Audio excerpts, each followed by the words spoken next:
Sponsored by Nature Pure, rice bran oil and mustard oil. 100% natural, 100% healthy. অন্য Mamata, untold story of Mamata. 3rd এপিসোডের বক্তা বিশিষ্ট সাংবাদিক তরুণ গোস্বামী। लोगों को लेके हम कम करेंगे और लोगों को लेके हम कम करेंगे तो भी कामयाबी हम लोग सब हो सकता है।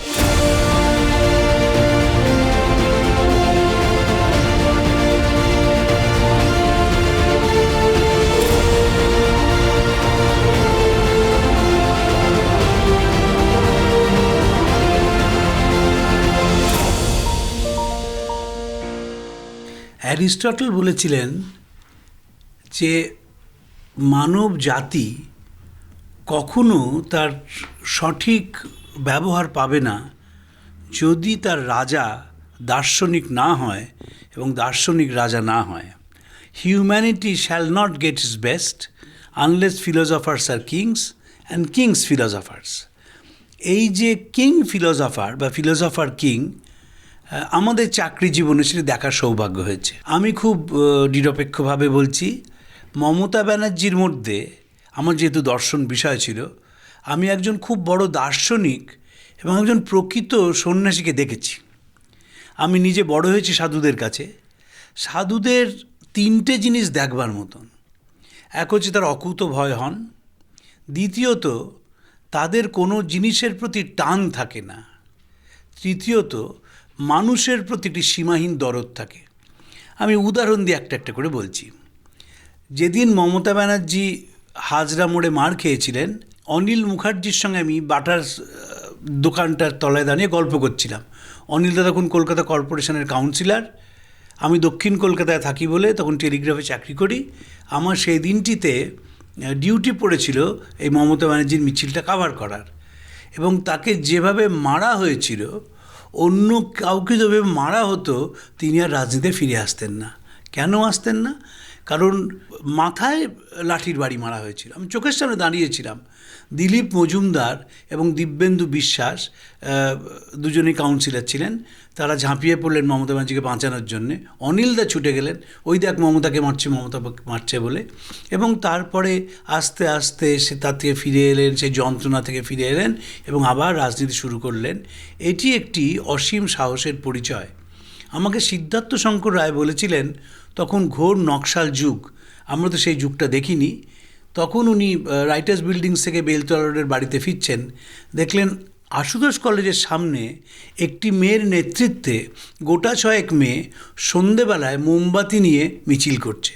সিদ্ধার্থরা জানতে চেয়েছিলেন মেয়েটিকে এবং জেনেছিলেন মমতা বন্দ্যোপাধ্যায়।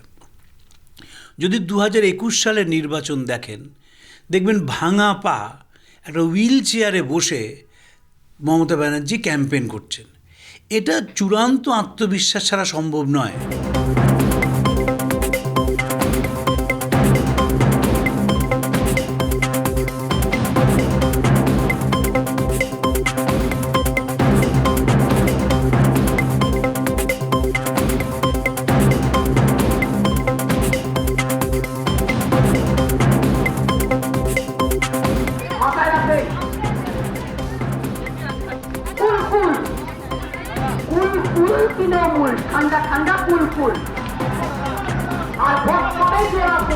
একটি জিনিস আমি লক্ষ্য করেছিলাম 2011 সালের নির্বাচনে মমতা ব্যানার্জি হেলিকপ্টার করে বিভিন্ন জায়গায় যেতেন। হেলিকপ্টারটি থাকতো বক্তৃতা মঞ্চের পাশে, সেখান থেকে বক্তৃতা দিতেন, আবার হেলিকপ্টার করে পরের গন্তব্যে যেতেন। এই যে হেলিকপ্টারে উঠছেন এবং নামছেন, আমাকে একজন মিলিটারির অফিসার বলেছিলেন এয়ারফোর্সের, যে যখন কোনো সৈন্যরা এক জায়গায় গিয়ে নামে, তাদের অন্তত 10 মিনিট ঘাসের ওপর বা মাটির ওপর উপরে শুয়ে থাকতে হয়। কারণ বারবার আপনি গ্র্যাভিটেশনাল পুলটাকে ডিফাই করছেন, একবার উঠছেন একবার নামছেন। কিন্তু মমতা ব্যানার্জি কোনো দিন দেখিনি। একবারে হেলিকপ্টার থেকে নামলেন, বক্তৃতা দিলেন, আবার হেলিকপ্টার থেকে উঠে চলে গেলেন। আমি মুর্শিদাবাদে খুব কাছ থেকে দেখেছিলাম যে যখন বক্তৃতা করছেন তখন তার দেহের মধ্যে কোনো পরিবর্তন নেই, যেটি বলতে চান সেটি বললেন, আবার হেলিকপ্টার করে চলে গেলেন। এনজয় করে বেড়াবো, গভর্নমেন্টের চলমানে এনজয় করে বেড়ানো নয়। আমি একটা রাজ্যের মুখ্যমন্ত্রী আছি, আমি কোনো এনজয় করিনি। আমি আজ পর্যন্ত কোথাও ঘুরতে যাইনি, বেড়াতে যাইনি। আজ পর্যন্ত গভর্নমেন্টের 1 পয়সা নিয়ে কে জানে কার জীবনে কি আছে। এইটি কিন্তু একটি অসীম সাহস ছাড়া সম্ভব নয়। মানে শরীরটাকে এমন জায়গায় নিয়ে গেছেন যে শরীর আর নিজের কাছে বোঝা নয়। সাধারণ মানুষের কাছে তো শরীর বোঝা। যদি কাউকে জিজ্ঞেস করা হয় কেমন আছেন, সে ভালো বা খারাপের উত্তর দেয় না, সঙ্গে সঙ্গে মেডিকেল বুলেটিনটে বলতে শুরু করে। মমতা ব্যানার্জি এমন একজন মানুষ যিনি কিন্তু অত অসুস্থতা সত্ত্বেও কোনো দিন কোনো মেডিকেল বুলেটিন বলেননি। আমি যেহেতু তার বাড়ির কাছে থাকি এবং তার সঙ্গে এক সময় তার খুবই আমার যোগাযোগ ছিল, আমি যখন মাসিমা বেঁচে ছিলেন প্রায় যেতাম এবং তখন গিয়ে জিজ্ঞেস করেছি কেমন আছেন কেমন আছেন। কখনও একবারের জন্যেও বলতে শুনিনি আমি খারাপ আছি বা আমার শরীরটা ভালো নেই ইত্যাদি। এই যে নিজের শরীরকে ডিফাই করে কাজ করা, এইটি কিন্তু একদম সাধুদের লক্ষণ। আমি কলকাতার যারা বিভিন্ন প্রতিষ্ঠানের সম্প্রদায়ের সাধু আছেন তাদের তো বটেই, যারা হিমালয়েতে আছেন, যাদের একা থাকতে হয়, তাদের সঙ্গে আমার তার সুযোগ হয়েছে, ঘনিষ্ঠভাবে মেশার সুযোগ হয়েছে। সেখানে দেখেছি তারা কিন্তু এই শরীরটাকে অবজ্ঞা করে কাজ করতে পারেন। এবং আমি যেটা বলছিলাম, মমতা ব্যানার্জির কোনো জিনিসের প্রতি কোনো টান নেই, কোনো ব্যক্তিগত আয়েস নেই। একটা উদাহরণ দিই, যখন কলকাতা থেকে অন্ডাল হয়ে প্রথম দিল্লির ফ্লাইটটা হয়, তাতে আমি গিয়েছিলাম, অনেক সাংবাদিক গিয়েছিলেন এবং আমার সিট ছিল মমতা ব্যানার্জির ঠিক পিছনে। যেহেতু মুখ্যমন্ত্রী নিজে যাচ্ছেন, অনেক আমলা যাচ্ছিলেন সাথে, ফলে রাজ্য সরকারের এয়ারক্রাফট কোম্পানির এয়ার ইন্ডিয়া থেকে খুব খাওয়া দাওয়ার ব্যবস্থা করা হয়। যখন খাওয়া দিচ্ছেন এয়ার হোস্টেস, তখন মমতা বলছেন যে শোনো, আমি কিন্তু এসব খাইনি কোনো দিন, এসব খেয়ে বড় হয়নি, আমার জন্যে ক্রিম ক্র্যাকার, বিস্কুট এবং চা নিয়ে এসো। মানুষ যখন সাফল্যের সিঁড়ি দিয়ে ওপরে ওঠে, সে তার অতীতটাকে ভুলে যায়। এর ব্যতিক্রম রয়েছেন বাংলা ছায়াছবির জগতের উত্তম কুমারের ব্যতিক্রম। যত ওপরে উঠেছেন কখনও তার অতীতটাকে ভোলেননি এবং তারা যারা কাছের লোক ছিলেন, তার গিরিশ মুখার্জি রোডের পাড়ার, তাদের সঙ্গে শেষ দিন অবধি একইভাবে মিশে গেছেন। মমতা ব্যানার্জিও কিন্তু 3 বারের মুখ্যমন্ত্রী।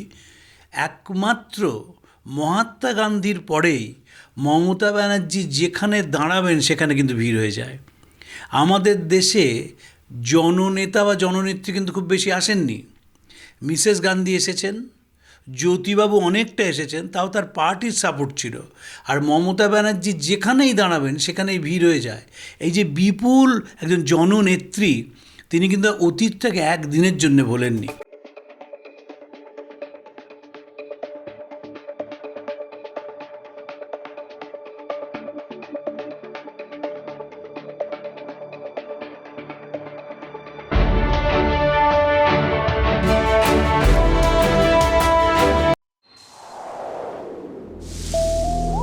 জীবনের দাম কত ধরবেন যখন 40 বছরেই হাসপাতালের ঠিকানা খুঁজতে হয়?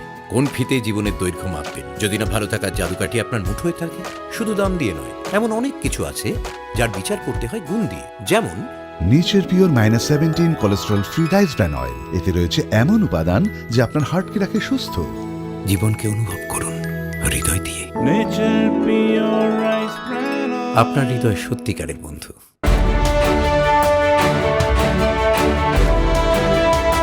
Sponsored by Nature Pure, Rice Bran Oil and Mustard Oil. 100% natural, 100% healthy. অন্য Mamata, untold story of Mamata 3rd এপিসোডের বক্তা বিশিষ্ট সাংবাদিক তরুণ গোস্বামী।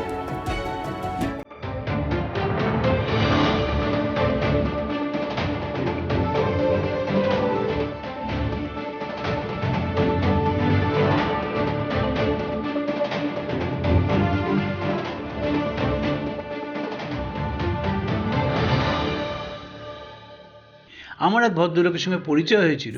তিনি একসময় মমতা ব্যানার্জির বাড়ির পাশে থাকতেন এবং ছোটো বয়স থেকে মমতা ব্যানার্জিকে দেখেছেন। টালিগঞ্জ যখন মমতা ব্যানার্জি একবার গিয়েছিলেন ক্যাম্পেইন করতে, তিনি টালিগঞ্জ থাকেন, তাকে বক্তৃতার মঞ্চ থেকে বলেছেন, আমি কিন্তু খেয়ে তো বক্তৃতার পরে তোমার বাড়ি থেকে চা খাবো। ভদ্রলোকের বিশ্বাস হয়নি যে মুখ্যমন্ত্রী, তিনি বক্তৃতা করছেন, ইলেকশন মিটিং, তারপর আমার বাড়ি থেকে চা খাবেন। কিন্তু যেহেতু মমতা ব্যানার্জি বলেছিলেন, চায়ের ব্যবস্থা রেখেছিলেন এবং বক্তৃতা হয়ে গেলে সেই বাড়িতে গিয়ে চা খান এবং তার পরিবারের, তার স্ত্রী এবং তার সন্তানদের সঙ্গে ছোটোবেলা থেকেই যেহেতু চেনেন সবাইকে, একভাবে ওই যতক্ষণ ছিলেন 5-6 মিনিট কি 10 মিনিট, ততক্ষণ কিন্তু যে মিশেছেন, তখন তাদের একবারের জন্য বুঝতে দেননি যে আমি মুখ্যমন্ত্রী এবং তোমরা সাধারণ মানুষ। এই যে এইটি কিন্তু একটা জীবনের বড় দিক আমাদের মনে রাখতে হবে, যে যখন মানুষের সাফল্য আসে তখন সে অতীতটাকে ভুলে যায়, খুব কাছের বন্ধুও পর হয়ে যায় এবং বারবার তারা ব্যবহারের মধ্যে বোঝাতে চায় যে তোমার এবং আমার মধ্যে একটা পার্থক্য আছে। মমতা ব্যানার্জির কিন্তু সেটি নেই। মমতা ব্যানার্জির কোনো পার্থক্য নেই, তিনি যেমন ছিলেন এখনও ঠিক তেমন রয়েছে।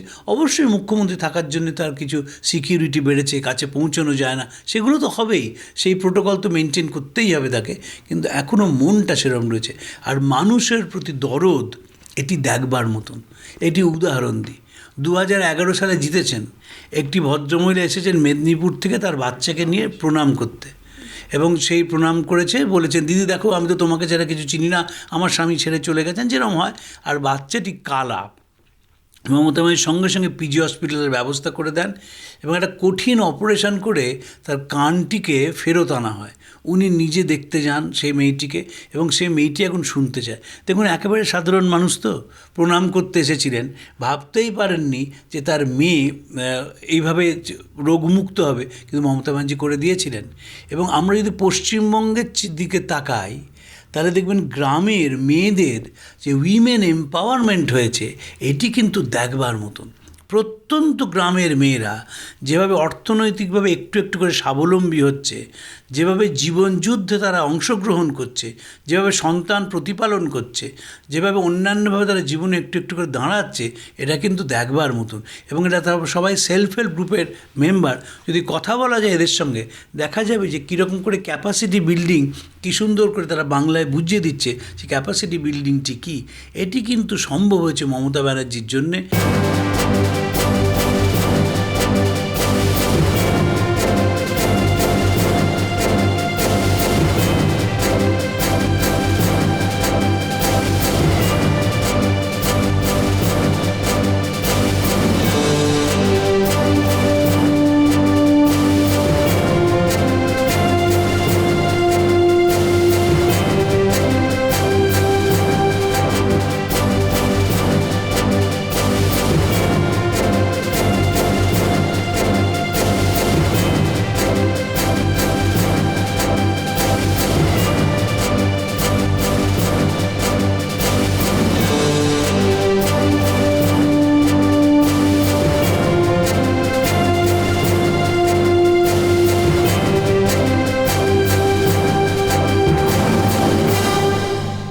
অনেকেই জানেন যে মমতা ব্যানার্জি কবিতা লেখেন, এবার গানও করেছেন, এবং মমতা ব্যানার্জি খুব ভালো সিনথেসাইজার বাজাতে পারেন।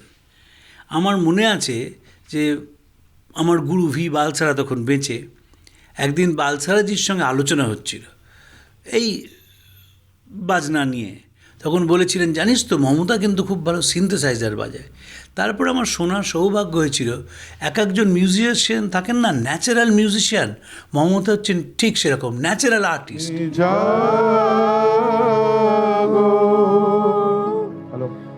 জাগো দুর্গা জাগো দশ প্রহরণ ধারিণী,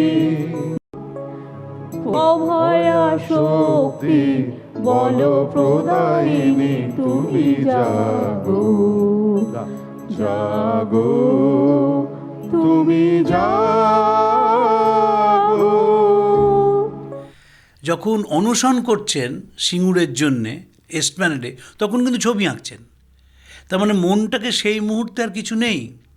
এবার যে গান করেছেন, কলকাতায় দক্ষিণ কলকাতার উপনির্বাচন ছিল 30শে সেপ্টেম্বর, উনি 27শে সেপ্টেম্বর গান রেকর্ড করে ফেললেন। এই যে মনটাকে ঝপ করে তুলে নেওয়া, এটা একটা বিরাট শিক্ষা, এটা কিন্তু মমতার মধ্যে আছে। এবং নানা সময় নানাভাবে মমতাকে সেটা দেখার সৌভাগ্য। যেমন ধরুন এই যে ব্যাগটা নিয়ে যান, সেই ব্যাগের মধ্যে সবসময় ওষুধ থাকে, যদি আশেপাশে কারুর কেটে যায় সে ব্যান্ডের জন্য কোথাও ছুটতে হবে না, ব্যান্ডেড মমতা ব্যানার্জির কাছেই রয়েছে। যদি হঠাৎ কারুর মাথা ব্যথা হয়, দেখা যাবে মমতা ব্যানার্জির কাছে মাথা ব্যথার ওষুধ আছে। যদি একটু জ্বর হয়, ওই প্যারাসিটামল ক্যারি করছেন। এটা কিন্তু নিজে হাইপোকন্ড্রিয়াক না, নিয়ে যে আমার অসুখ হবে সেই জন্যে না, ওই মানুষ সাথে যাচ্ছেন তাদের জন্যে ব্যবস্থা করে রেখেছেন।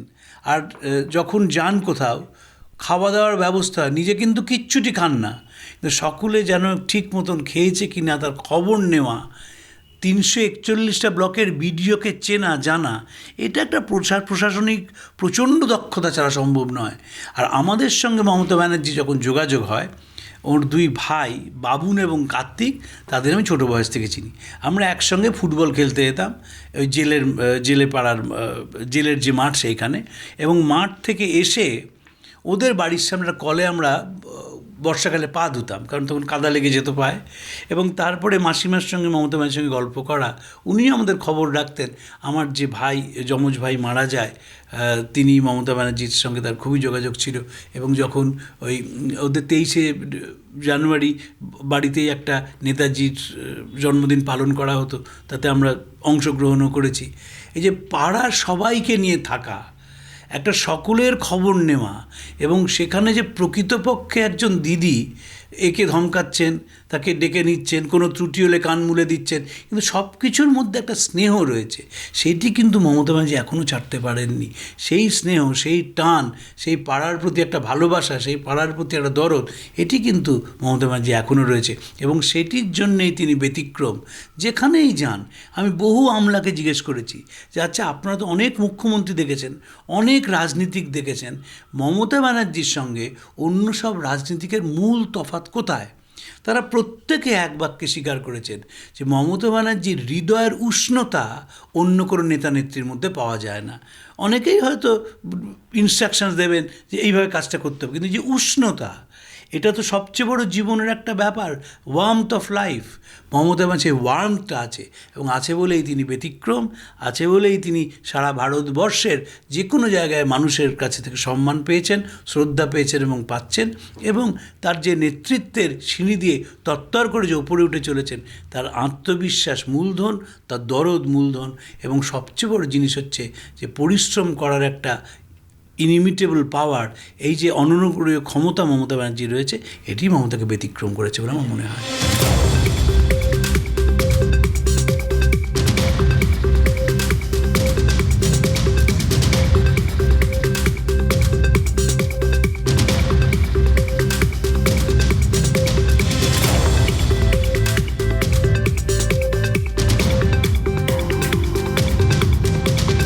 আমি জিজ্ঞেস করেছিলাম যে আপনি যে হাওয়াই চটি পরেন, আপনি অন্যরকম চটি পরেননি কেন?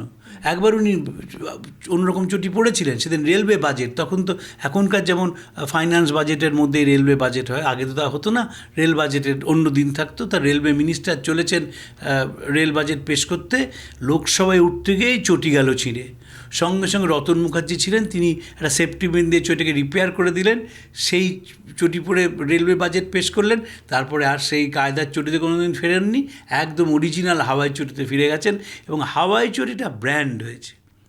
এখনকার দিনের কত কলেজে যাওয়া মেয়ে যে হাওয়াই চটি পরে কলেজ যায়, এ ভাবা যায় না। আসলে মমতা ব্যানার্জিকে সকলেই মনে মনে অনুকরণ করে, বিশেষ করে মেয়েরা। কেন করে? কারণ নারী স্বাধীনতার এই জ্বলন্ত উদাহরণ হচ্ছে মমতা ব্যানার্জি।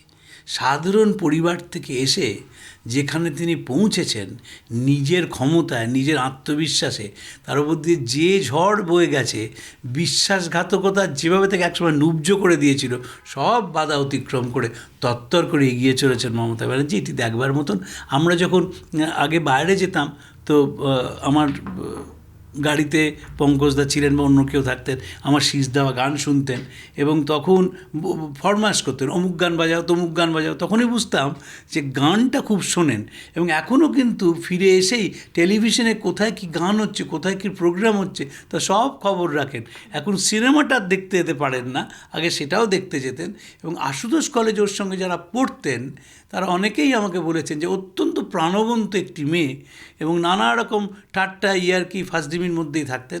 এখনও যে সুযোগ পেলে করেন না তা না, কিন্তু এত কাজের চাপ, সেই কাজের চাপে আর সেই আগেকার যে ফর্ম, সেই ফর্মটা পাওয়া যায় না। তবে এখনও কাছে গেলে চোখে মুখের দিকে তাকালে যেটা হাসি রয়েছে এবং চোখে একটা ঝলকানি বেরোয়, সেটা কিন্তু দেখবার মতন। যে একবার দেখেছে সে মমতা ব্যানার্জিকে শ্রদ্ধা না করে পারবে না।